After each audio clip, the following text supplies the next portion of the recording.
Hello दोस्तों, आशा करते हैं आप लोग बहुत अच्छे होंगे। द परफेक्ट स्टडी में आप सभी लोगों का स्वागत है।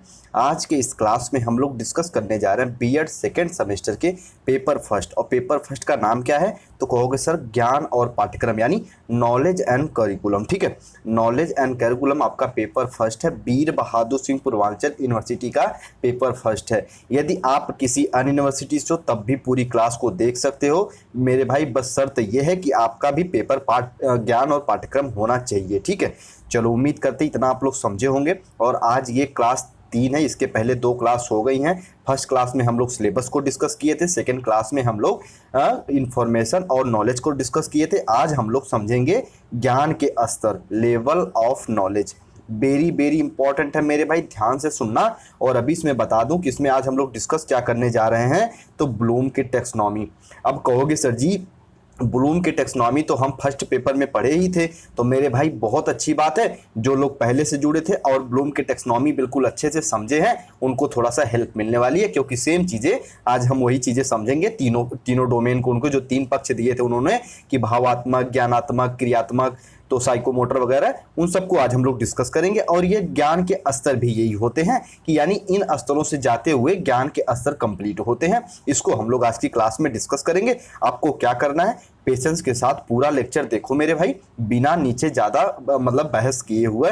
आप एक दूसरे में भाईचारा बना के रखो, एक दूसरे का सम्मान करो। ठीक है, सब आपकी सिस्टर, सब आपके भाई बहन ही हैं, तो एक दूसरे का सम्मान करो। किसी का मेरे भाई यहाँ पे मजाक वजाक मत उड़ाया करो, क्योंकि द परफेक्ट स्टडी एक तरीके से यूट्यूब चैनल के साथ साथ आपका फैमिली मेंबर भी है।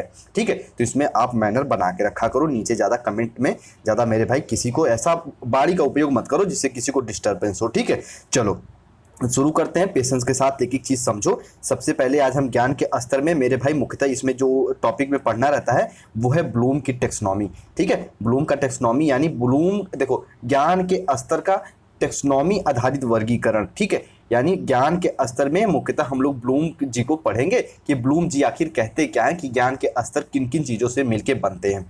अभी एक चीज़ पहले मैं यहाँ ये बताना चाहूँगा। एक मेरे भाई सबसे पहले मैं शुरुआत करता हूँ उद्देश्य से। देखो ब्लूम के टैक्सोनॉमी जो आधारित होती है वो उद्देश्य पे आधारित होती है। अब कहोगे सर जी ये ऑब्जेक्टिव, ये उद्देश्य होते क्या है, तो ध्यान से सुनना। सबसे पहले क्लास को शुरू करता हूं फिर उद्देश्य को बताता हूं। देखो ध्यान से समझो कि ज्ञान के स्तर टॉपिक है, इसमें आज हम ब्लूम के टैक्सोनॉमी को पढ़ेंगे। और टैक्सोनॉमी सबका अर्थ क्या होता है, तो जो लोग बायोलॉजी वगैरह से होंगे और जो लोग नॉर्मल इंग्लिश वगैरह जानते होंगे उनको पता होगा कि टैक्सोनॉमी का होता है वर्गीकरण। इसका अर्थ होता है वर्गीकरण, स्तरीकरण, जिसे हम फर्स्ट सेमेस्टर में जब हम पढ़ रहे थे तो एक शब्द उपयोग करते थे सोपान। तो मेरे भाई एक तरीके से चरण, एक तरह के स्तरीकरण या फिर वर्गीकरण कह सकते हैं टैक्सोनॉमी का अर्थ। इतना इसके बारे में जानते रहो। उसके बाद देखो अब बात यहां पे आती है, जब इसका शिक्षा के क्षेत्र में प्रयोग किया जाता है तो इसका तात्पर्य शैक्षिक उद्देश्यों के एक व्यवस्थित क्रम से होता है। अब यहां पे आ गया भैया एक ठो शब्द, शैक्षिक उद्देश्य। शैक्षिक उद्देश्य, एजुकेशनल ऑब्जेक्टिव आखिर होते क्या हैं, तो ध्यान से सुनना। अभी मैं कुछ चीजें यहां पे बताऊंगा, ब्लूम की टैक्सोनॉमी कभी नहीं भूलोगे। फर्स्ट पेपर में ये चीजें बताया हूं। अगर जो बच्चे थोड़ा सा और डीप में जानना चाहेंगे वो जाके ब्लूम की टैक्सोनॉमी फर्स्ट पेपर से कवर कर लेना, रिक्वेस्ट कर रहा हूं। बाकी यहां पे हम लोग समझने जा रहे हैं। देखो शैक्षिक उद्देश्य आखिर होते क्या है, और उसमें सबसे पहले हम उद्देश्य को समझेंगे कि आखिर उद्देश्य क्या होता है। देखो मेरे भाई, दुनिया में आप कोई भी काम करने जाओ, चाहे कोई भी काम करने जाओ, उसके पीछे कोई ना कोई उद्देश्य होता ही होता है। अब कहोगे जैसे हम रामायण देखते हैं तो मेरे भाई की श्री विष्णु जी धरती पर अवतार लिए थे राम जी के रूप में, तो उनका भी एक उद्देश्य था कि नहीं था। कहोगे सर जी क्या उद्देश्य था, तो भैया वो रावण जी को मारना उनका उद्देश्य था ना। उसके बाद जो भृग मुनि उन्होंने उनको जो कि श्राप दिए थे कि आप मेरे भाई की आप भी अपने पत्नी के वियोग में कि मृत लोक या फिर धरती पे जाके कि उनके मतलब कि विरह में जो भी क्या बोलते हैं वियोग में आप तड़पोगे, तो भगवान श्री रामचंद्र जी आए ना, तो एक उनका उद्देश्य था ना धरती पे आने का। तो मेरे भाई दुनिया में कोई ऐसा काम नहीं है, ये थोड़ा सा अपने हिसाब से भी सोचो तो आपको पता चलेगा कि बात तो सही है कि दुनिया में कोई ऐसा काम है ही नहीं जिसके पीछे कोई ना कोई उद्देश्य ना हो। ठीक है, तो बात ये रहती है कि वो उद्देश्य हमारे अनुसार रहता है और दूसरों के देखने में वो उद्देश्य मेरे भाई उद्देश्य विहीन लगता है, लेकिन वो उद्देश्य हमारे लिए उद्देश्य होता है। इस प्रकार से समझो। अब बात आती है शिक्षा के क्षेत्र में उद्देश्य। तो ध्यान से सुनना, जब टीचिंग का कार्य होता है, जब शिक्षण का कार्य होता है, यानी जब एक अध्यापक बच्चों को पढ़ाने जाता है ना, तो मेरे भाई वो भी अपना उद्देश्य तैयार करता है। अच्छा, उद्देश्य क्या तैयार करता है? अब ध्यान से सुनना, देखो मान लो अब कोई टीचर है वो मैथ पढ़ा रहा है, ठीक है। जब आप मैथ पेडागोजी पढ़ोगे तो आपको ये चीजें पता चलेंगी वहां पे। मान लो जब एक अध्यापक बच्चों को मैथ पढ़ा रहा है, बच्चों को मेरे भाई मान लो जोड़ घटाना गुणा भाग सिखा रहा है, तो उस अध्यापक का क्या उद्देश्य होगा कि बालक अपने मेरे भाई जीवन में कहीं भी जो गणितीय संक्रिया हो उसको आसानी से कर ले।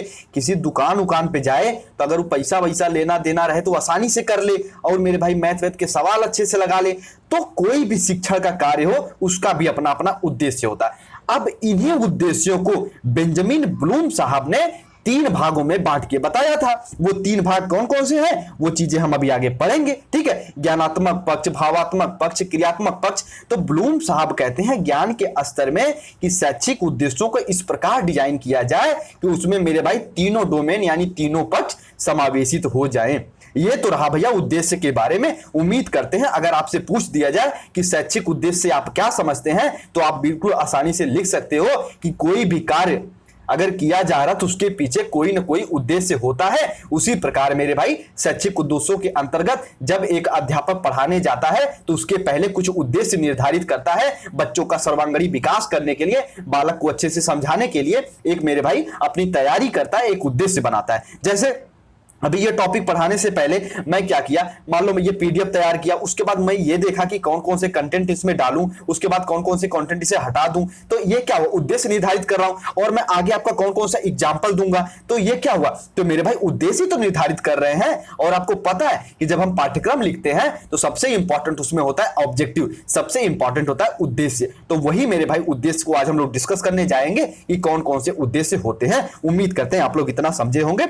दीप में क्लास बिल्कुल चल रही, ठीक है। अब देखो, अब हम धीरे धीरे आगे क्लास को बढ़ाते हैं। इस प्रकार का वर्गीकरण सर्वप्रथम बेंजामिन बी ब्लूम ने किया था। उसके बाद मेरे भाई मेगर साहब, क्रेथवाल साहब और ग्रॉनलैंड साहब और मेसिया साहब ने इस क्षेत्र में आगे कार्य किया, ठीक है। तो इंपॉर्टेंट कौन है, तो कहोगे सर जी बेंजामिन ब्लूम साहब, यानी इस घर के मुखिया कौन है कि ब्लूम के टेक्सोनॉमी वाले के मुखिया कौन है, तो कहोगे सर जी ब्लूम साहब, ठीक है। उसके बाद ये लोग इनके सहायक हैं। चलो, उम्मीद करते हैं इतना आप लोग समझे होंगे। अब चीजें आगे हम लोग बढ़ाते हैं। उस शैक्षिक उद्देश्य समझ गए ना कि आखिर देखो पर्पज, इतना बताने के पीछे पर्पज ये था कि आप ये समझ जाओ कि आखिर शैक्षिक उद्देश्य क्या है, एक क्रम व्यवस्थित उद्देश्य। देखो अभी चीजें बताऊंगा, क्रम व्यवस्थित क्रम क्या होते हैं इसको भी आगे चीजें बताऊंगा। लेकिन ब्लूम का स्तर या फिर मेरे भाई ज्ञान के स्तर में जब हम ब्लूम के टेक्सोनॉमी को पढ़ते हैं तो इसका मेन उद्देश्य यही रहता है कि हम अपने शैक्षिक उद्देश्यों को कैसे लिखें, बालक को हम कैसे समझा पाए, उसी को हम 3 भागों में बांट के पढ़ते हैं। और यही ज्ञान के स्तर भी होते हैं। उम्मीद करते हैं इतना आप लोग समझे होंगे। चलो अब देखो, अब यहां से शुरू होने जा रही क्लास मेरे भाई बिल्कुल धाकड़ चीजें, ब्लूम के टेक्सोनॉमी। देखो इस वर्गीकरण को मानसिक जीवन के 3 पक्षों, भाव, ज्ञान, उसके बाद भावना, उसके बाद कर्म के आधार पर विकसित किया गया है। यानी ब्लूम की टेक्सोनॉमी का जो आधार है वो है मेरे भाई ज्ञान, भावना और कर्म, ठीक है। कर्म पर विकसित किया, जिन्हें हम कह सकते हैं कि ज्ञान से आया मेरे भाई ज्ञानात्मक, उसके बाद भावना से भावात्मक, उसके बाद कर्म से मेरे भाई क्रियात्मक क्षेत्रों के हम संज्ञा की प्रदान की गई। यानी ज्ञानात्मक, भावात्मक, उसके बाद क्रियात्मक क्षेत्रों की संज्ञा प्रदान की गई। जो ऊपर के 3 आधार हैं इनका विकसित रूप ये है। अब हम एक एक चीजों को समझेंगे कि ज्ञानात्मक पक्ष के अंदर कौन कौन आएंगे, भावात्मक पक्ष के अंतर्गत कौन आएंगे और क्रियात्मक पक्ष के अंतर्गत कौन आएंगे, ठीक है। अब थोड़ा सा मैं पहले क्वेश्चन का एक तो फ्रेम बताऊं कि आखिर क्वेश्चन आता कैसे है। तो वो आपके ये पूछेंगे कि ज्ञान के स्तर की विवेचना करो मेरे भाई बेंजामिन ब्लूम के अनुसार, या फिर ये कहेंगे ब्लूम के टेक्सोनॉमी का विवेचना करो मेरे भाई ज्ञान के स्तर में। कहने का मतलब है कि ये अगर ज्ञान का स्तर बोल रहे हैं तो ज्ञान के स्तर में दो प्रकार के प्रश्न आते हैं। एक तो भारतीय दार्शनिक के अनुसार ज्ञान के स्तर। एक मेरे भाई ब्लूम का टेक्सोनॉमी आधारित वर्गीकरण से आप क्या समझते हैं? तो अभी हम भारतीय दार्शनिक के अनुसार भी ज्ञान के स्तर को थोड़ा सा देख लेंगे, बाकी जो इंपॉर्टेंट है वो ब्लूम का टेक्सोनॉमी है। तो अगर ज्ञान के स्तर से रिलेटेड क्वेश्चन आए तो आप ब्लूम के टेक्सोनॉमी को अच्छे से लिखना। अब देखो इतना डीप में पढ़ाने के पीछे रीजन ये है कि आपके एग्जाम में थोड़ा सा कंप्रिहेंसिव टाइप में लिखना रहता है ना, आपको वर्ड्स लिखने रहते हैं। अगर मान लो ये यूपी टेट और सीटेट की क्लास चलती तो इतना सब गाथा नहीं गाया जाता, सिर्फ ये बताया जाता कि भैया ब्लूम ब्लूम की टेक्सोनॉमी किसने दिया था? तो कहोगे सर बेंजामिन ब्लूम, और इन्होंने इसको 3 डोमेन बताए थे कि ज्ञानात्मक, भावात्मक और क्रियात्मक, और तीनों के बारे में जान के हम टॉपिक को एंड कर देते। लेकिन यहाँ पे आपको लिखना है ना, तो लिखने के लिए क्या करना है कि थोड़ी सी चीजों को डीप में जानना जरूरी है ना। मैं हमेशा कहता हूं कि अगर आपके पास शब्द रहेंगे तो आप मेरे भाई वाक्य बना के लिख लोगे, ठीक है। जिस प्रकार से थोड़ा सा डीप में पढ़ाना मेरी रिस्पॉन्सिबिलिटी बनती है। उम्मीद करते हैं इतना आप लोग समझे होंगे। अब थोड़ा सा इसे भी समझो। टेक्सोनॉमी शब्द जो कि जीव विज्ञान से संबंधित है, जिसके अंतर्गत प्राणियों एवं पौधों को क्रमिक रूप से इस प्रकार व्यवस्थित किया जाता है कि वे सामान्य से विशिष्ट की ओर बढ़ते हुए अधिक से अधिक स्पष्ट हो जाएं। यहां पे देखो इस सब का कोई अर्थ नहीं है जीव विज्ञान संबंधी। यहां पे एक चीज का मेरे भाई की अर्थ है, वो है एक प्रकार से व्यवस्थित, सामान्य से विशिष्ट की ओर। जब हम कौनो चीज सीखते हैं तो सबसे पहले सामान्य से विशिष्ट की ओर ही तो जाते हैं। सबसे पहले हम जब चाइल्डहुड पढ़ना स्टार्ट किए थे तो सबसे पहले हम थोड़ी थोड़ी चीजों को जाने, उसके बाद हम पियाजे के सिद्धांत को, सामाजिक विज्ञान को, सामाजिक विकास को, नैतिक विकास को, तरह तरह के विकास को समझे थे। सबसे पहले हम सिर्फ विकास को समझे थे। उसी प्रकार मेरे भाई ज्ञान जो होता है वो सामान्य से विशिष्ट की ओर चलता है, ना कि विशिष्ट से सामान्य की ओर। तो इसी प्रकार के क्रम को जानने के लिए हम लोग ब्लूम के टेक्सोनॉमी का मेरे भाई अध्ययन करते हैं। इतना इसके बारे में जानते रहिएगा। अब थोड़ा सा ये भी समझते रहो ताकि आपको लिखने में एग्जाम में शब्द कम ना पड़े। ब्लूम तथा उनके सहयोगियों ने शिकागो विश्वविद्यालय में ज्ञानात्मक, भावात्मक और क्रियात्मक तीनों पक्षों का वर्गीकरण प्रस्तुत किया, ठीक है। 1956 में बेंजामिन ब्लूम ने ज्ञानात्मक पक्ष, 1964 में ब्लूम साहब, उसके बाद कृथवाल मासिया ने मेरे भाई भावात्मक पक्ष, उसके बाद 1969 में सिम्पसन साहब ने क्रियात्मक पक्ष का वर्गीकरण किया। इसके बारे में ये डाटा बिल्कुल इंपॉर्टेंट है, इसको दिमाग में बना के रखना। एग्जाम में लिखोगे तो थोड़ा सा मेरे भाई आपको अच्छे नंबर मिल सकते हैं, ठीक है। चलो उम्मीद करती इतना आप लोग समझे होंगे। अभी हम लोग चलेंगे आगे की चीजों पे, थोड़ा सा इसे भी समझो। यह टेक्सोनॉमी शैक्षिक, तार्किक और मेरे भाई मनोवैज्ञानिक वर्गीकरण का एक न्यायोचित एवं संतुलन एकीकरण है। इसमें विभिन्न वर्गों का भेद शैक्षिक दृष्टि से महत्वपूर्ण है। अब कौन कौन से भेद हैं अभी नीचे हम लोग डिस्कस करेंगे, ठीक है। यह देखो ये जो नोट पॉइंट है ये भी इंपॉर्टेंट है। यह वर्गीकरण आधुनिक मनोविज्ञान खोजों पर आधारित है। ये जितने भी वर्गीकरण हैं ये मेरे भाई आधुनिक मनोविज्ञान से रिलेटेड है, यानी ये चीजों को हम आज के लाइफ में इंप्लीमेंट कर सकते हैं, आज की लाइफ में हम इसे समझ सकते हैं। अब बात आती है सबसे पहले ज्ञानात्मक की, उसके बाद हम लोग ज्ञानात्मक पक्ष के जितने भाग हैं उनको समझेंगे, उसके बाद भावात्मक और क्रियात्मक, उसके बाद आपकी क्लास ऑफ होगी, ठीक है।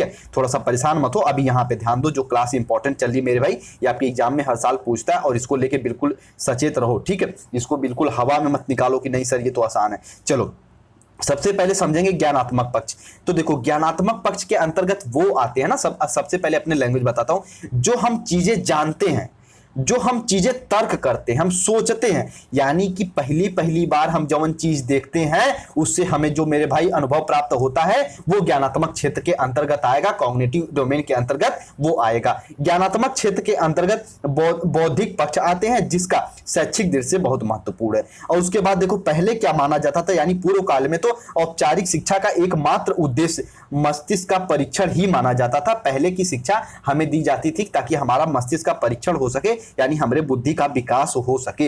इस बात से सभी सहमत होंगे कि विद्यालयों में इस पर विशेष ध्यान देना चाहिए कि विद्यार्थी अपने वातावरण से कैसे सीखते हैं, अवधारणाएं, कॉन्सेप्ट कैसे बनाते हैं और कैसे अवधारणाओं का विकास होता है। इस पे सभी को मेरे भाई ध्यान देना चाहिए। देखो अभी एक चीज बताऊं, जो यहाँ पे ब्लूम के टेक्सोनॉमी है ना, इसमें एक तरीके से अगर थोड़ा सा डीप में सोचोगे तो स्टूडेंट का रोल जो होता है वो मेरे भाई नेगेटिव होता है। कहोगे सर जी कैसे नेगेटिव हो सकता है, सब कुछ तो स्टूडेंट करेगा, सीखेगा, ज्ञान अर्जित करेगा, बोध करेगा, वहन करेगा, लेकिन मेरे भाई ये सब कराएगा कौन? तो कहोगे सर जी एक शिक्षक कराएगा। ये सब कौन कराएगा? एक शिक्षक। तो जब एक मतलब पूरा दायित्व तो किसका बनता है सब करवाने का? तो एक शिक्षक का बनता है। तो अध्यापक में जो कि मेरे भाई स्टूडेंट क्या होते हैं, एक तो चुपचाप ब्लैंक पेपर की तरह खाली होते हैं, और अध्यापक जिस दिशा में वो अपने उद्देश्यों को चाहता है स्टूडेंट के अंदर वो इंप्लीमेंट करता है। तो इसमें जो है कि एक तरीके से देखो तो जो स्टूडेंट होते हैं वो निष्क्रिय होते हैं, अध्यापक जो अपनी सक्रिय भूमिका निभाते हैं उनका सर्वांगीण विकास करते हैं। तो ज्ञानात्मक क्षेत्र को कौन विकसित कर सकता है? तो मेरे भाई अध्यापक ही तो विकसित कर सकते हैं ना। तो ज्ञानात्मक क्षेत्र के अंदर वही सब चीज आते हैं कि जैसे बालक कौन सी चीजें कब करता है, जैसे दूसरों व्यक्ति के साथ कैसे वो व्यवहार करता है, वह तर्क को क्या महत्व देता है, ठीक है, इसी प्रकार वो निर्णय किस प्रकार करता है, आदि जो जितने प्रकार की क्रियाएं हैं वो ज्ञानात्मक पक्ष के अंतर्गत आती हैं। इतना इसके बारे में जानते रहिएगा। अब बात ये आती है कि मेरे भाई ब्लूम साहब ने जो ज्ञानात्मक पक्ष है ना उसको कितने भागों में बांटा था? तो उसको मुख्यतः 6 भागों में बांटा था, ठीक है। जो ब्लूम साहब थे ज्ञान के स्तर में जो ज्ञानात्मक पक्ष थे मेरे भाई उसको 6 भागों में बांटा था। फर्स्ट था ज्ञान, उसके बाद अवबोध, उसके बाद अनुप्रयोग, उसके बाद विश्लेषण यानी एनालिसिस, उसके बाद मेरे भाई संश्लेषण और मूल्यांकन। अब जो फर्स्ट पेपर में जो बच्चे रेगुलर क्लास लिए होंगे फर्स्ट सेमेस्टर में उनको पता होगा कि सर जी आप तो जब भैया तो एग्जाम्पल दिए थे आम का पेड़, आम का जो फल बना के और इस पे पूरा उदाहरण दे दिए थे। लो भैया उदाहरण फिर देने जा रहा हूं, ध्यान से सुन लेना, कॉन्सेप्ट क्लियर होने जा रहा है, ठीक है। ज्ञानात्मक पक्ष को जो उन्होंने 6 भागों में बांटा था, तो फर्स्ट जो ज्ञान है उसके अंतर्गत कौन कौन आएंगे? तो देखो जब एक ठो अध्यापक होता है बालक को कुछ सिखाना रहता है, मान लो बालक को सिखाना अ, तो अब डायरेक्टर बताओगे लड़का को कि भैया अ क्या होता है, तो वो नहीं समझेगा। अब आप इतने बड़े हो गए तो आपको लगेगा अरे सर जी कैसे नहीं समझेगा, लेकिन थोड़ा सा अब जब आप छोटे हो उस हिसाब से सोचो। अगर आपको कोई चीज पहली बार बिना एग्जाम्पल दिए बताया जाए तो आप समझ पाओगे? कहोगे सर जी नहीं। तो इसी प्रकार ना हमारे क्लासवा में अध्यापक लोग चिल्ला चिल्ला के पढ़वाते थे, अ से अनार, अ से आम, ई से इमली, क से कबूतर, ख से खरगोश, माँ से मछली, बी से बिलार, मतलब ऐसे ऐसे एग्जाम्पल देते थे ना। तो क्यों देते थे भैया? उनका ये अर्थ नहीं था कि वो आपको सिखाएं कि आम क्या होता है, वो ये सिखाना चाहते थे कि आम के अनुसार आप ये सीख जाओ कि आ क्या होता है। फिर आ के बाद सिखाते थे, मान लो आ के बाद क सिखाते थे, क से कबूतर, उसके बाद आ की मात्रा सिखाते थे, उसके बाद स से सलजम सिखा देते थे, तो और ये मिलके बन जाता था आकाश। इस प्रकार हमें मेरे भाई ज्ञान का निर्माण होता था। अब इतना उम्मीद समझे ना। अब चलो शुरू करते हैं सबसे पहले ज्ञान को। देखो एक आम को लेके उदाहरण दूंगा, एग्जाम में ऐसे बना के लिखोगे पूरा नंबर मिलेगा। और मेरे भाई यूपी टेट सीटेट के लिए भी ये बिल्कुल इंपॉर्टेंट क्लास चल रही है। अगर यहाँ अच्छे से पढ़ लिए तो वहां आंख मूंद के क्वेश्चन टिक करोगे, सिर्फ आपको प्रैक्टिस सेट करना रहेगा। देखो ज्ञान के अंतर्गत क्या आएगा ना, तो मेरे भाई सबसे पहले एक अध्यापक हमें चीजों के साथ रिलेट करना प्रारंभ करवाता है। बस अध्यापक सिर्फ ये बता देगा भैया एक ठो फल है और फल का नाम है आम, और आपके अंतर्गत नॉलेज हो जाएगा, ज्ञान हो जाएगा कि हाँ भैया ये आम है। उसके बाद अवबोध, आप सोचना प्रारंभ कर दोगे कि भैया ये जो फल है ना वो है आम। सबसे पहले ज्ञान हुआ, उसके बाद अवबोध हुआ।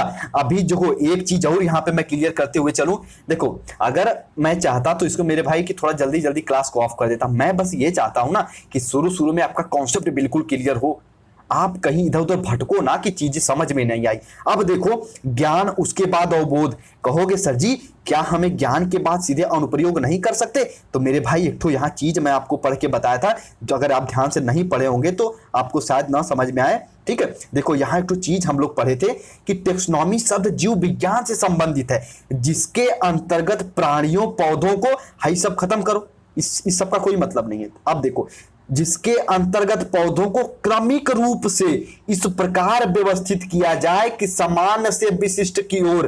भैया एकदम देखो साफ साफ यहां बैठ रहा है, सामान्य से। सबसे पहले आपको बताया गया कि हई देखो आम है, इस सामान्य ज्ञान है, आप विशिष्ट की ओर जा रहे हो धीरे धीरे क्रम व्यवस्थित रूप से। ऐसा नहीं कि आपको ज्ञान हुआ और आप उसके बारे में सोचे ही ना अनुप्रयोग करने लगे। मेरे भाई वो ज्ञान बिल्कुल उचित ज्ञान नहीं होगा।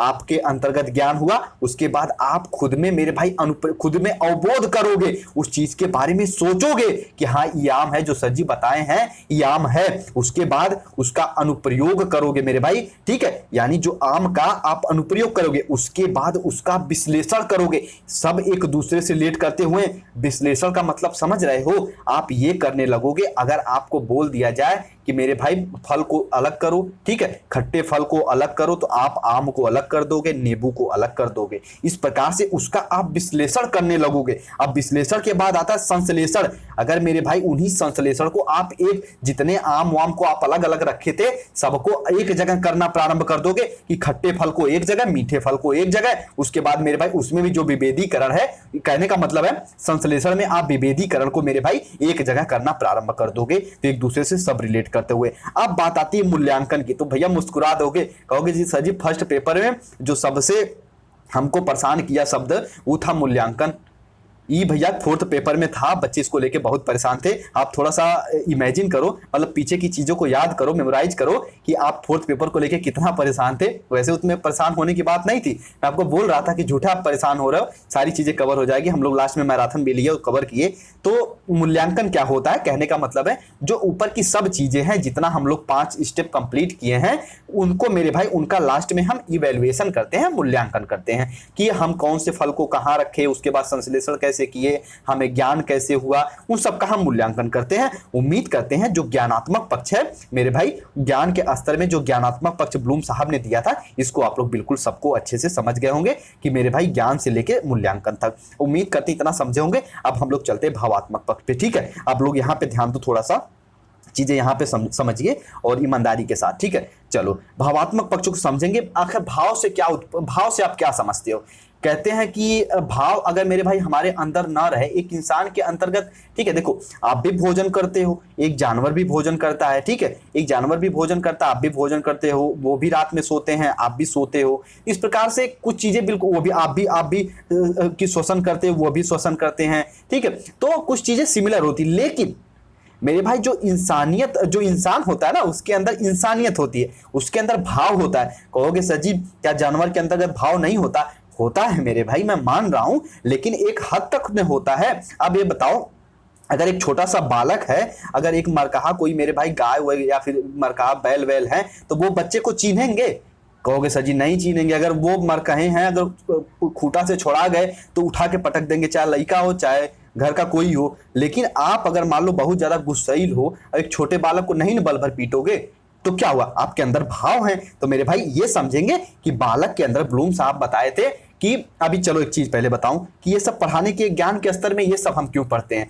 ये सब इसलिए पढ़ते हैं कि एक छोटा सा बालक जब होता है ना मेरे भाई, तो हम उसका की सब चीजों को, यानी कि मेरे भाई हर चीज में सर्वांगीण विकास करना चाहते हैं, चारों एस्पेक्ट में उसका विकास करना चाहते हैं कि कोई ऐसा क्षेत्र ना बचे कि बालक का विकास ना हो। सबसे पहले हम उसका ज्ञान, उसके बाद भाव, उसके बाद क्रियात्मक विकास, यानी तीनों चारों विकास को हम करवाना चाहते हैं। तो पढ़ाने के साथ साथ बाद में ये हमें समझ में आया कि बालक के अंतर्गत मेरे भाई इमोशनल चीजें भी डालनी आवश्यकता है, यानी उसके अंदर भावात्मक क्षेत्र उत्पन्न करना भी इंपॉर्टेंट है। तो ब्लूम साहब ने भावात्मक क्षेत्र दिया, ठीक है। इस प्रकार से समझते रहो। चलो उम्मीद करती इतना आप लोग समझे होंगे, बेसिक क्लास दे रहा हूं ताकि कॉन्सेप्ट क्लियर हो आपको, नहीं तो वरना बताता भावात्मक क्षेत्र में ये आते और क्लास ऑफ हो जाती। लेकिन नहीं, आपका कॉन्सेप्ट क्लियर हो रहा और आप कहां हो, तो कहोगे सचिन द परफेक्ट स्टडी पर। और एक बात बताऊं कि थोड़ा सा द परफेक्ट स्टडी को मेरे भाई अपने जो कॉलेज ग्रुप वगैरह है, आप लोग प्रैक्टिकल वर्टिकल देने गए थे या फिर अभी फ्रेंडशिप तो हो ही गई होगी, तो इसको थोड़ा शेयर बताना यार कि हाँ पढ़ो, ठीक है। अगर उनको समझ में आया तो वो पढ़ेंगे, नहीं समझ में आया तो नहीं पढ़ेंगे। तो मेरे भाई थोड़ा सा उनके साथ शेयर वेयर करना और अच्छे से उनको बताना कि हाँ पढ़ो, यहाँ पे चीज़ें अच्छी पढ़ाई जाती हैं। अगर उनको समझ में आता है तो पढ़ेंगे, नहीं समझ में आता तो नहीं पढ़ेंगे, ठीक है। और शिक्षा किसी को जबरदस्ती नहीं दी जा सकती, सबका मेरे भाई जिसका कहते हैं ना स्वतंत्र है सभी लोग, तो जिसका मन करेगा वो पढ़ेंगे। चलो बात करते हैं भावात्मक क्षेत्र के अंतर्गत। हाँ पर शेयर जरूर करना अपने कॉलेज ग्रुप में, एक बार बताना उनको। उसके बाद जो आपके जूनियर आएंगे मेरे भाई बीएड फर्स्ट सेमेस्टर में, उनको भी एक बार सजेस्ट करना कि द परफेक्ट स्टडी से जाके क्लास और नोट्स ले लो, ठीक ठाक है। चलो उसके बाद देखो भावात्मक क्षेत्र में सबसे पहले हम लोग समझते हैं ये, देखो व्यक्ति की जीवन पद्धति, उसकी भावनाओं का सर्वाधिक प्रबल प्रभाव पड़ता है। यानी जो व्यक्ति का जीवन पद्धति होती है ना, उस पे मेरे भाई भावनाओं का सबसे अधिक प्रभाव होता है।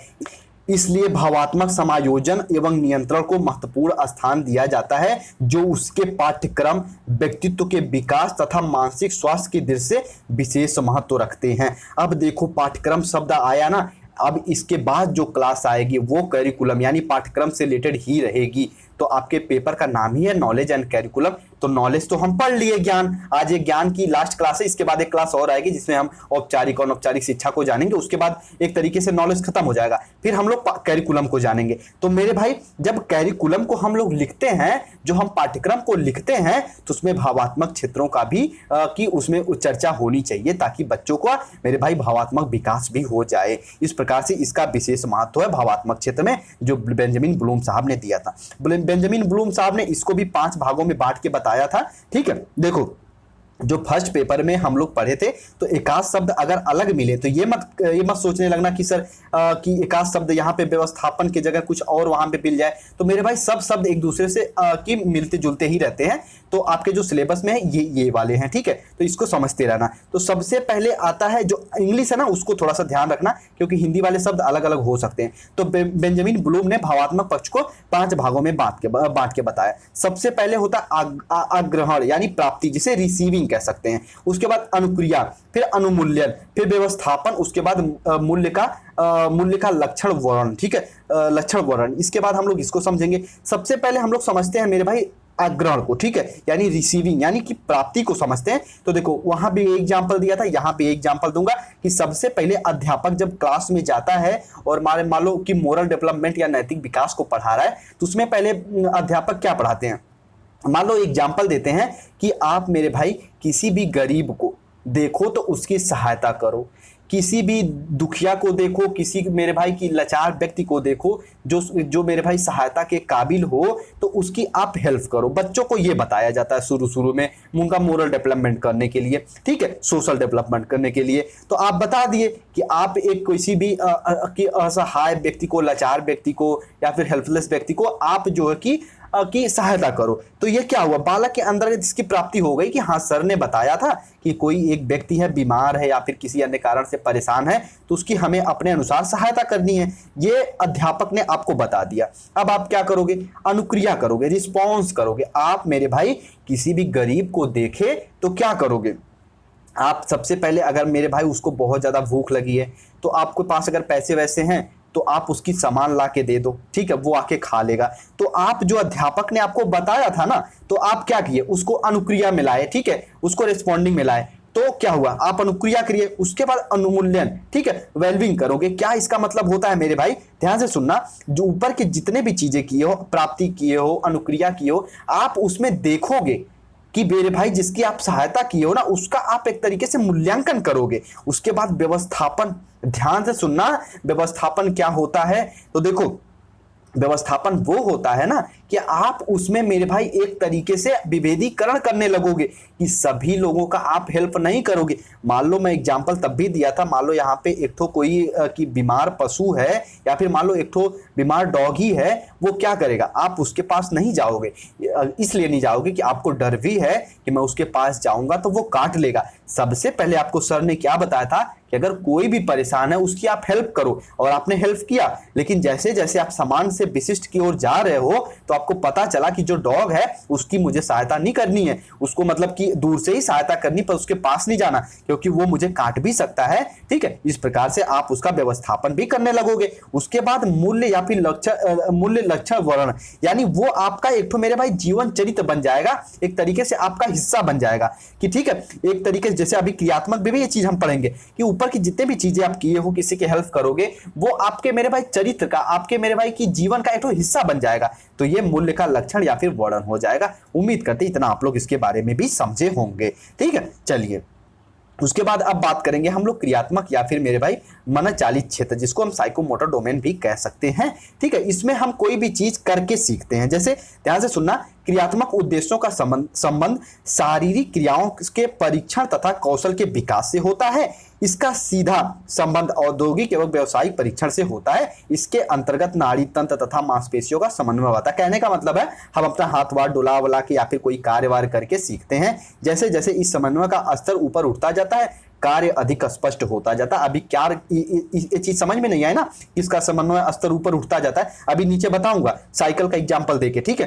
तीव्र तथा उसका जो मेरे भाई सीखने की चीजें वो तीव्र गतिमान व स्वचालित हो जाते हैं। और मेरे भाई ब्लूम साहब ने इसको 5 भागों में बांट के बताया था, यहाँ पे हम लोग इसको समझ लेते हैं। बाकी जो सारणी है, उम्मीद करते हैं कि सभी चीज इसको समझोगे। ठीक है, हो सकता है इसका पीडीएफ भी मैं आपके साथ शेयर कर दूं, और पूरा पीडीएफ पाने के लिए आपको मेरे भाई 99 रुपए पे करके आपको नोट्स लेके बिल्कुल अच्छे से पढ़ाई करना है। ठीक है, 99 रुपए पे करके जो आपको हिंदी इंग्लिश लैंग्वेज में कि चारों सब्जेक्ट के पेपर मिल रहे हैं उनको लेके पढ़ना है, और मेरे भाई बच्चों को सजेस्ट भी करना है कि जाके सर से ले लो। ठीक है, आपके लिए बिल्कुल सेलेक्टेड नोट्स तैयार किए गए हैं। ठीक है, तो उसको मेरे भाई थोड़ा सा उसका आप लाभ उठाओ। चलो अब समझेंगे हम लोग क्रियात्मक पक्षों को बिल्कुल अच्छे से सिंपल लैंग्वेज में। देखो सबसे पहले देखो हम अनुकरण करेंगे, फिर कार्य करेंगे। देखो 5 भागों में आप कहोगे सर जी आप तो बोले थे क्रियात्मक पक्ष 5 भागों में बेंजामिन ब्लूम ने बांटा था। मेरे भाई कहीं कहीं 6 भी हो जाता है। तो ये जो ये वाला पॉइंट है ना, इसको आप लोग थोड़ा सा मिस कर देना। ठीक है, ये वाला देखो इसको थोड़ा सा मिस कर देना। जो ये वाला पार्ट है यानी कि जो मेरे भाई की ज्ञानात्मक पक्ष है ये 6 भागों में था,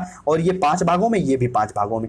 तो ये वाला थोड़ा सा मिस भी कर दोगे, अगर लिखोगे भी तब भी आपको पूरा नंबर मिलेगा, ऐसा नहीं कि नंबर नहीं मिलने वाला। चलो अभी हम लोग समझते हैं। सबसे पहले हम क्रियात्मक पक्ष में अनुकरण, उसके बाद कार्य करना, नियंत्रण करना, संधि योग या फिर जैसे सामंजस्य भी कह सकते हैं, उसके बाद आदत निर्माण या फिर कौशल। ध्यान से सुनना, इसको यहाँ पे मिस करना। ठीक है, इसका कोई अर्थ नहीं है, ध्यान से सुनना। देखो सबसे पहले हम अनुकरण करते हैं। अब वही एग्जांपल देंगे। मान लो मेरे भाई यहाँ पे तो साइकिल है या फिर स्कूटी भी है। ठीक है, यहाँ पे मान लो तो साइकिल है, और ये देखो एक साइकिल है यहाँ पे। ठीक है, यहाँ पे बिस्तर बैंड वगैरह है, बस साइकिल समझ लो यार क्या है। देखो यहाँ पे एक साइकिल है।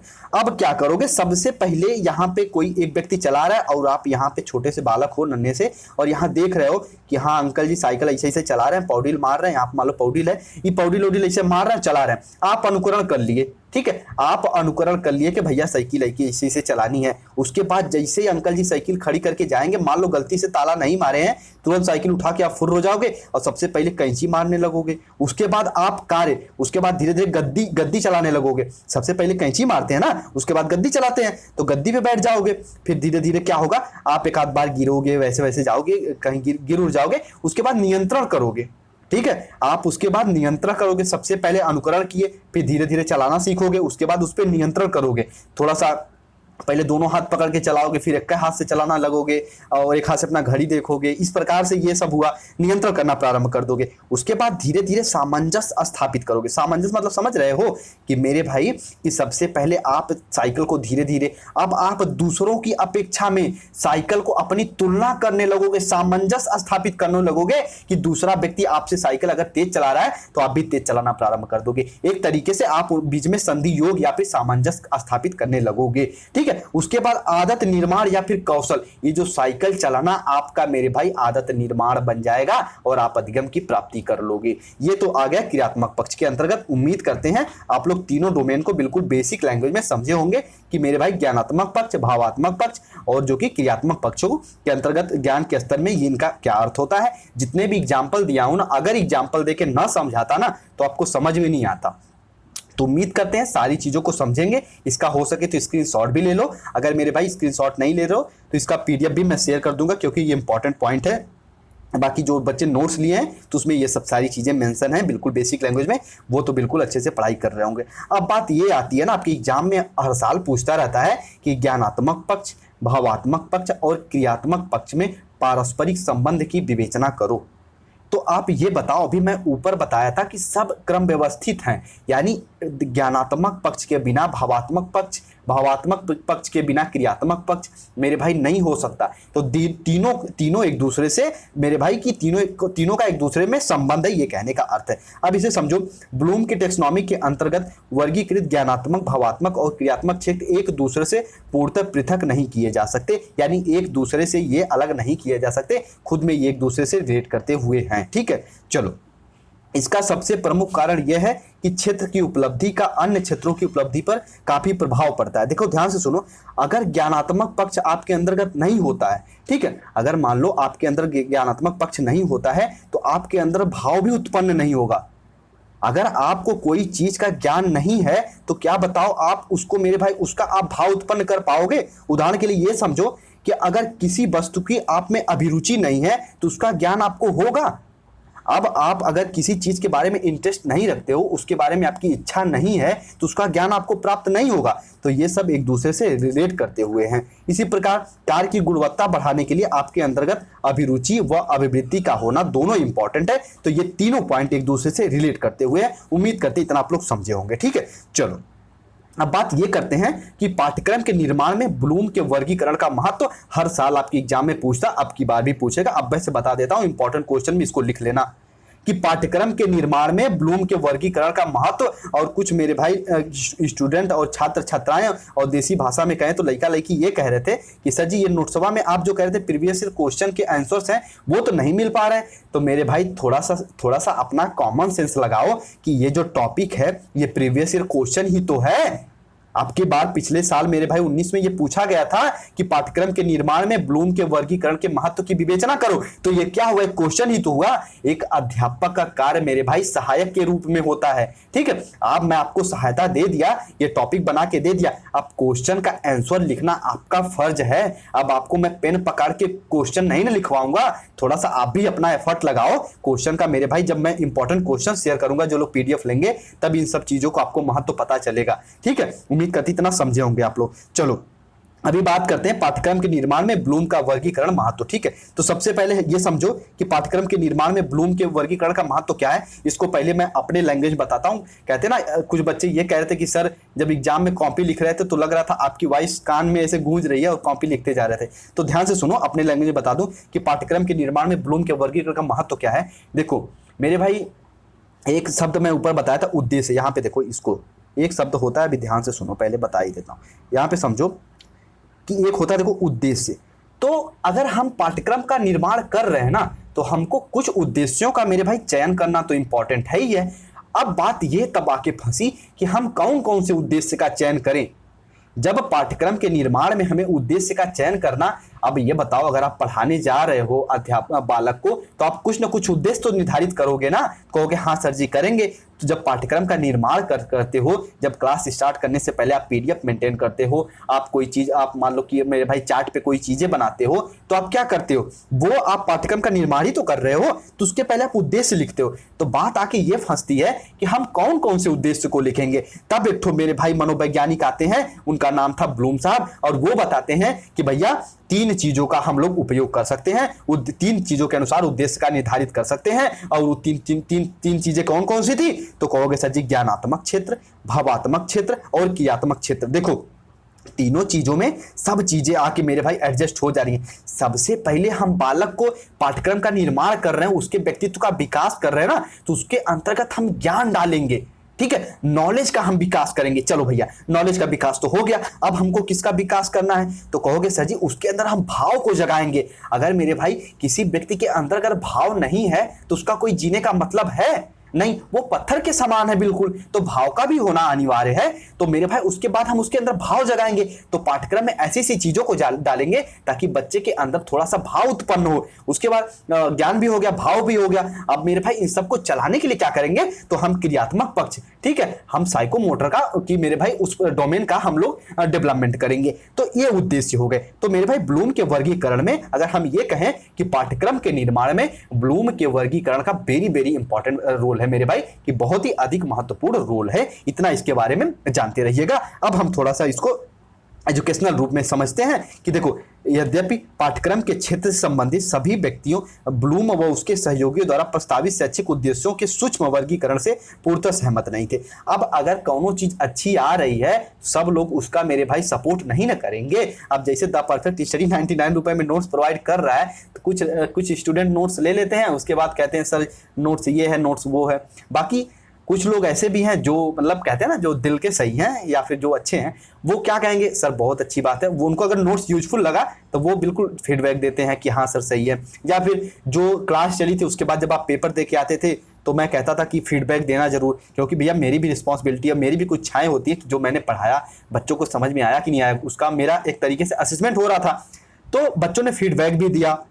तो इस प्रकार से मेरे भाई, तो कुछ ही बच्चों ने दिया, बाकी वैसे एग्जाम तो सभी लोगों ने दिया, पर सभी लोग कमेंट नहीं ने किए, सभी लोग फीडबैक नहीं ने दिए। तो उसी प्रकार क्या होता था, ब्लूम के जो टेक्सोनॉमी था उससे मेरे भाई सब लोग सहमत नहीं थे। हाँ, सब लोग को फायदा जरूर हुआ, पर सब लोग सहमत नहीं हुए। तो मेरे भाई कहते हैं कि अगर आपके 100 लोग आपके सपोर्टर हैं, तो 2-4 लोग आपके मेरे भाई ना चाहते हुए भी सपोर्ट करने वाले भी हो जाते हैं। उसी प्रकार बेंजामिन ब्लूम साहब के भी कुछ लोग मेरे भाई उनके सिद्धांत से सहमत नहीं थे। लेकिन फिर भी उनके उद्देश्यों से अधिकतर लोग मेरे भाई उसकी अनिवार्यता को स्वीकार किए और समझे कि हाँ, करिकुलम में, पाठ्यक्रम में इन तीनों डोमेन का होना अनिवार्य है। अब मेरे भाई पाठ्यक्रम नियोजन की दृष्टि से इस वर्गीकरण का प्रमुख लाभ इस प्रकार है। जैसे सबसे फर्स्ट लाभ तो यह है कि यह वर्गीकरण, कहोगे सर जी कौन सा वर्गीकरण, तो मेरे भाई बेंजामिन ब्लूम का वर्गीकरण सरल से जटिल की ओर सिद्धांत पर आधारित है। अभी ऊपर यही ना बताया। और देखो ध्यान से सुनना, कभी कभी ये भी पूछता है कि विकास का सिद्धांत, तो कहोगे सर सामान्य से विशिष्ट की ओर। आपके यूपी टेट में क्वेश्चन भी पूछ देता है विकास के सिद्धांत, ऑप्शन में अगर है सामान्य से विशिष्ट की ओर तो आप क्लिक कर सकते हो, और वो यहीं से निकला हुआ है कि मेरे भाई यह वर्गीकरण सामान्य से या फिर सरल से जटिल की ओर सिद्धांत पर आधारित है। सबसे पहले बालक को, लड़का लड़की को ज्ञान होता है ना, फिर अवबोध होता है ना, यानी उसका ज्ञान जटिल होता जाता है ना। इस प्रकार से इसको जानते रहिएगा कि यह वर्गीकरण मेरे भाई सरल से जटिल की ओर जाता है, और एग्जाम में पूछता है, ये पॉइंट हमेशा पूछता है कि इनके वर्गीकरण का महत्व बताओ, तो ये पॉइंट फर्स्ट वाली लिख सकते हो, ठीक है। इसलिए यह प्रणाली उच्च स्तर समुचित ज्ञान प्राप्त करने में बहुत सहायक है, जिस पर कोई सीखने वाला कार्य कर रहा होता है। ये पॉइंट इंपॉर्टेंट है। उसके बाद देखो अगला समझो, सीखने वाले के स्तर का सही ज्ञान होने पर मूल्यांकन प्रविधियों, उपकरणों आदि की निश्चित करने पर उन्हें तैयार करने में सुविधा होती है। यानी जब मेरे भाई आप किसी भी चीज़ों को आप बच्चों को सिखाओगे, उनको समझाओगे उपकरणों के माध्यम से, तभी वो तैयार हो पाएंगे। वो एक तरीके से ब्लूम की टेक्सोनॉमी इसमें इंपॉर्टेंट रोल प्ले करती है। चलो उम्मीद करती इतना आप लोग समझे होंगे। अब थर्ड पॉइंट को भी समझ लो। ये जितने भी पॉइंट हैं इंपॉर्टेंट है, इसको स्क्रीनशॉट भी ले सकते हो, अपने एग्जाम में लिख भी सकते हो। बाकी अपने अनुसार इसको मेरे भाई अपने अनुसार इसको ढाल के समझ भी सकते हो। देखो जो चीज़ें मैं बताता हूँ ना, थोड़ा सा अपने दिमाग में उसको एनालिसिस किया करो कि हाँ इसको मैं अपने लैंग्वेज में कैसे तोड़ सकता हूँ, क्योंकि आप भी अध्यापक हो। और मेरे भाई अध्यापक का ये गुण होता है कि कोई भी चीज को बिल्कुल आसान से आसान भाषा में घुस के समझाना, ताकि बच्चों के दिमाग में फ्रेम हो जाए उन बातों को लेके, उन चीजों को समझने में। तो आप भी कोई भी चीज समझा करो तो स्टूडेंट के पर्सपेक्टिव से मत समझा करो, एक टीचर के अनुसार समझा करो कि हाँ इस चीज को अगर मुझे बोल दिए, अगर मान लो अगर ये हिमांशु सर मुझे बोल दिए कि इस चीज को समझाओ, तो मैं कैसे समझाऊंगा, इस पर्सपेक्टिव से पढ़ा करो, ठीक है। ये टीचर का गुण भी होना चाहिए कि कोई भी चीज अपने अनुसार कितना देसी लैंग्वेज में तोड़ के हम समझा पाए, ये चीज अपने अंदर डेवलप जरूर करना। एक तरीके से मेरा ये सजेशन समझना, ठीक है। चलो और देखो इस वर्गीकरण की सहायता से मूल्यांकन विधियों की वैधता की जांच सरलता से की जा सकती है कि हम बालक को जो सिखा रहे हैं वो सीख पा रहा है कि नहीं, यानी उसकी वैधता को हम माप सकते हैं। चलो तर्क आधारित होने के कारण इस वर्गीकरण से अध्ययन सामग्री तथा शिक्षण अधिगम स्थितियों का क्रमिक नियोजन बहुत आसानी से मिलता है। ये फोर्थ पॉइंट, ये भी इंपॉर्टेंट है। इसी प्रकार सबका स्क्रीनशॉट ले लो, बाकी सबको समझते रहो। इस वर्गीकरण से उचित परीक्षा स्थिति का चयन भी कर सकते हैं। देखो कैसे उचित परीक्षा विधि का चयन कर सकते हैं, क्योंकि इसमें तीनों डोमेन का हम लोग मेरे भाई की असेसमेंट कर रहे हैं। तीनों डोमेन को हम लोग जान पा रहे हैं कि बालक का विकास कैसे कैसे हुआ है। इस वर्गीकरण में शिक्षण एवं मूल्यांकन दोनों के समस्त पक्षों पर समुचित ध्यान देने के कारण विद्यार्थी के सर्वांगीण व संतुलित विकास के संबंध में निश्चित किया जा सकता है। यह भी इंपॉर्टेंट पॉइंट है मेरे भाई, इसको भी अपने दिमाग में बना के रखना। उसके बाद देखो 7 पॉइंट है, इस वर्गीकरण से पाठ्य पुस्तकों तथा अन्य पाठ्य सामग्री के निर्माण, विश्लेषण, मूल्यांकन, संशोधन एवं संवर्धन आदि में बहुत अधिक सुविधा रहती है। जैसे आप अगर तीनों पॉइंट को समझे रहोगे तो आपको पता है आप जब करिकुलम का निर्माण करोगे तो सारी चीज़ों को उसमें मेरे भाई इंक्लूड करोगे, उसमें समावेशित करोगे। इसको दिमाग में बना के रखना। उसके बाद जो 8 पॉइंट है ये भी इंपॉर्टेंट है। यह जो वर्गीकरण है मेरे भाई ये तर्क पर आधारित है। वेरी वेरी इंपॉर्टेंट पॉइंट है। जो ब्लूम की टेक्सोनॉमी है, ऊपर भी मैं ये चीज़ बताया था कि इनकी टेक्सोनॉमी जो है मेरे भाई आधुनिक मनोविज्ञान या फिर तर्क पर कह सकते हैं, उस पर आधारित है, ठीक है। चलो उम्मीद करते इतना आप लोग इसके बारे में समझेंगे, बाकी स्क्रीनशॉट ले लीजिएगा इसका। उसके बाद देखो जो 9 पॉइंट है ये भी वेरी वेरी इंपॉर्टेंट है, इसको कहीं भैया नोट करके लिख लेना, ठीक है।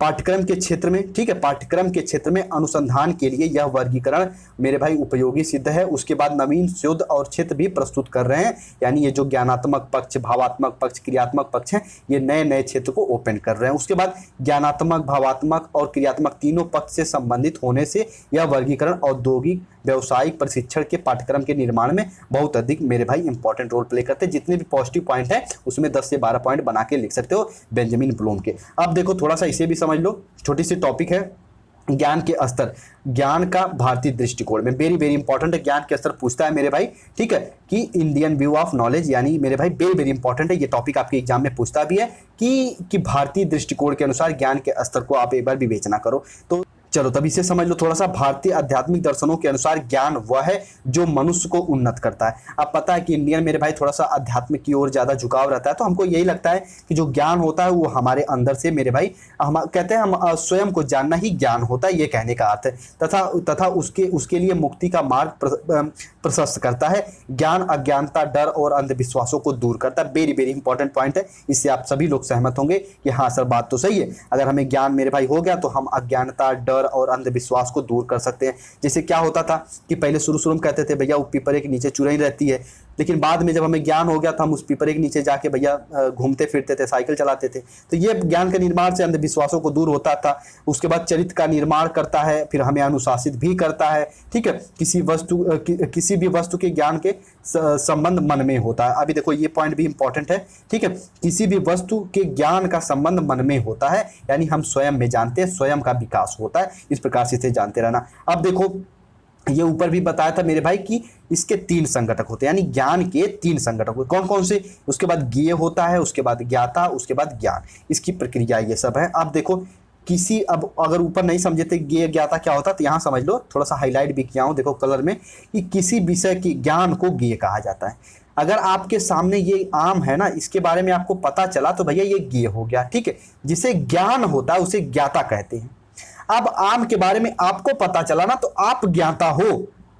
ठीक है, और मेरे भाई यह ज्ञान की प्रक्रिया देखकर, सुनकर, छूकर अन्य प्रकार से हमें कि मेरे भाई कि ज्ञान प्राप्त होता है। ज्ञान प्रक्रिया के साधन ऊपर भी हमने बात किया था फर्स्ट क्लास में कि ज्ञान प्राप्ति के स्रोत। ठीक है, उसके बाद आप समझ लो थोड़ा सा नोट पॉइंट है कि सीखना ज्ञान के निर्माण की एक प्रक्रिया है। आपका ज्ञान तभी होगा जब आप कोई चीज सीखोगे। तो ये भी मेरे भाई वेरी वेरी इंपॉर्टेंट लाइन है कि ज्ञान जो सीखना जो है वो ज्ञान के निर्माण की एक प्रक्रिया है। और धीरे धीरे क्लास हो रही है ऑफ। ठीक है, एक बार इसे भी समझा दूं थोड़ा सा कि मेरे भाई अगर अभी तक आप नोट्स नहीं लिए हो तो इस नंबर पे कांटेक्ट करके, जो बच्चे अनजाने हैं या फिर जो बच्चे नए हैं, और वो इस नंबर पे कांटेक्ट करके 99 रुपए पे करके नोट्स ले लो। बिल्कुल अच्छे से मेरे भाई पढ़ाई करो। ठीक है, और उम्मीद करते हैं बहुत बच्चे ले भी लिए होंगे। जो बच्चे अभी तक नहीं ले पाए हैं तो उनको मेरे भाई इस नंबर पर व्हाट्सअप करना है और 99 रुपए पे करना है, और मेरे भाई नोट्स 4 पेपर के ले लेने हैं। ठीक है, चलो उम्मीद करते हैं सारी चीज़ें समझे होंगे। बाकी थोड़ा सा इसे भी समझ लो।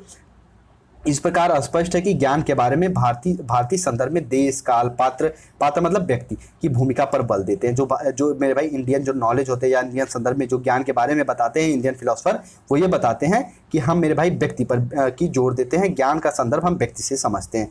एक समान वास्तविक को विभिन्न व्यक्तियों द्वारा अलग अलग समय पर अलग अलग संदर्भों में देखा या समझा जा सकता है। ज्ञान प्राप्ति की प्रक्रिया व्यक्तिगत कार्य से संबंधित है, जो कि अनुभव तथा अनजाने में ही प्राप्त किए संदर्भों को से भी प्रभावित होती है।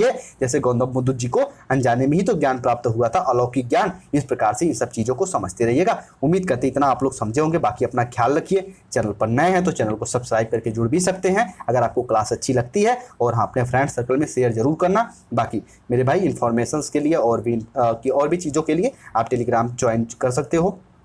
The perfect study Telegram channel है। बाकी आपके मन में अगर कोई डाउट वाउट लगे तो इंस्टा आईडी पे भी जुड़ सकते हो। नीचे मेरे भाई सभी चीज़ की डिस्क्रिप्शन में लिंक दी हुई है, प्लेलिस्ट की वगैरह की। आप जाके जो पहले की 2 क्लास हो गई उनको भी अच्छे से पढ़ सकते हो। उम्मीद करते सारी चीज़ें समझोगे ज्ञान के स्तर में। ब्लूम की टेक्सोनॉमी क्लासिफिकेशन आप बिल्कुल अच्छे से समझे होंगे। अपना ख्याल रखिए। आपके मन में कोई डाउट वाउट लगे तो नीचे कमेंट सेक्शन में कमेंट भी कर दीजिएगा, और अपना ख्याल भी रखिए। बाकी कोई भी चीज़ डाउट वाउट लगे तो कभी भी इस नंबर पर व्हाट्सअप पे आप मेरे भाई अपना डाउट छोड़ दीजिएगा। जैसे मैं देखूंगा रिप्लाई देने का प्रयास करूंगा। ठीक है, और नोट्स लेने के इस नंबर पर कॉन्टैक्ट कर लीजिएगा। चलिए अपना ख्याल रखिए। मिलते तब अगली क्लास में, तब तक अपना ख्याल रखिए।